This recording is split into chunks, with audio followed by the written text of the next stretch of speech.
Hey everyone. So, you've had an amazing first year in Australia, right? And now the thought of packing up and leaving, well, it's just not sitting right. And you're definitely not alone in feeling that way. So, today, we are going to break down exactly how you can lock in another whole year of sun, work, and adventure with the second working holiday visa. All right, let's get right into it. I mean, who wouldn't be, right? Maybe you've just barely scratched the surface of the outback, or maybe you've found a crew of friends you just can't imagine leaving. Whatever it is, that feeling, that desire to stay longer, it's a really powerful one. So think of this as your roadmap, your step-by-step guide to making that dream a reality. So here's the plan. We're going to map out this whole journey for you. First, we'll cover what this visa actually is. Then we'll get into the really critical application details, the stuff you absolutely have to get right. After that, we'll talk about life in Australia on the visa. And finally, we'll look ahead to what might come next. All right, so first things first, what is this second working holiday visa, really? Let's break down the official stuff so we're all on the same page from the get-go. Okay, so the most important thing to get right away is that this isn't for first-timers. Nope, this is your ticket to round two. It's specifically for people who have already done their first working holiday visa. Now, the age limit is usually 18 to 30. But for some countries, I'm talking Canada, France, Ireland, a few others, that limit is pushed up to 35. You absolutely have to double-check the rules for your specific passport, though. That's a must.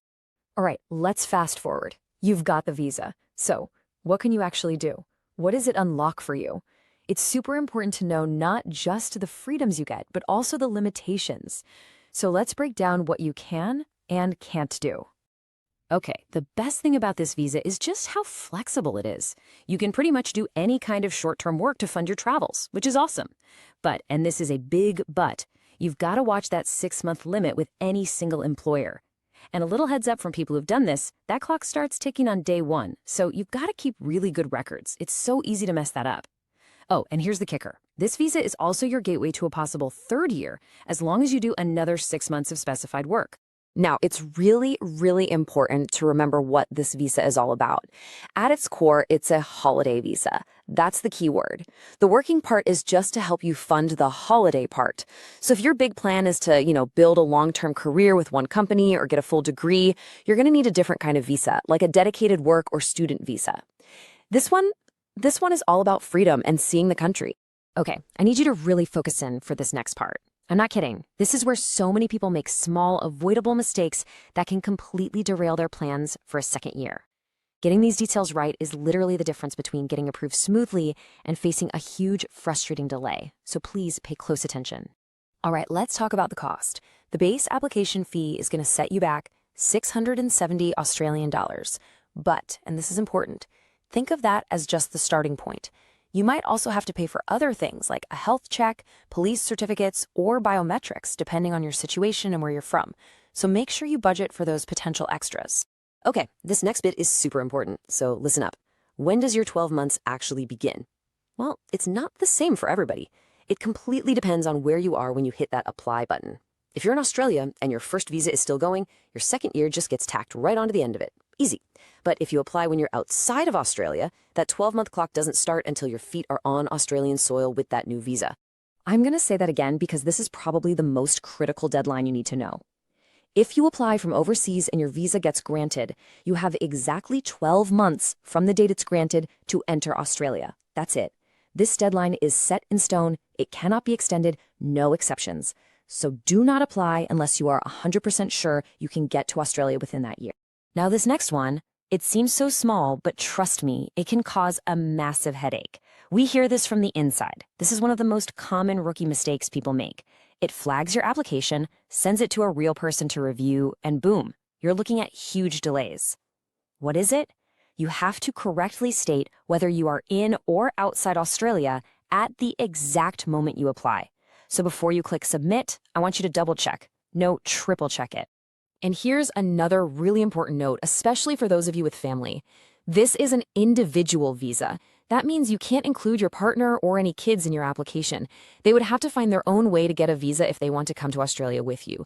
It's a solo application, period. Okay, deep breath. Congratulations, your visa is granted. You're officially on for year 2 in Australia. Awesome. But as you know, with great opportunity comes great responsibility. So let's talk about what you need to do, what your obligations are once you're here. Honestly, it's pretty straightforward stuff. The big one, of course, is you have to obey all Australian laws. No surprise there. On the money side of things, you've got to pay tax on what you earn, and you'll also get something called superannuation, which we'll talk about in a second. And please, I'm begging you, do not skip out on getting health insurance. So you're going to hear this word a lot, superannuation, or just super. What is it? Basically, it's a mandatory retirement savings account. Your boss has to pay a percentage of your wages into this special account for you. But here's the best part. You're not retiring here, right? So when you leave Australia for good, you can claim all that money back. It's like a big bonus check waiting for you at the end of your trip. Pretty cool, huh? Now, about that health insurance. Yeah, some countries have an agreement with Australia for basic health care. But, and this is a big but, those agreements rarely cover everything. We're talking ambulances, dentists, the expensive stuff. So I'm telling you, it is so important to get good health insurance. If you don't, you are on the hook for every single dollar of your medical bills, and they can get astronomical. It's a safety net you just can't afford to be without. So you're coming to the end of year 2, and that old feeling is back. The idea of leaving Australia is just no. So what now? What are your options? Let's take a look at what the future could hold for you. It's the question on everyone's mind at this point, isn't it? Can I stay even longer? Is a third year a real thing? Can I just hop on a visitor visa for a bit? Well, the rules get really strict here, so let's get into it.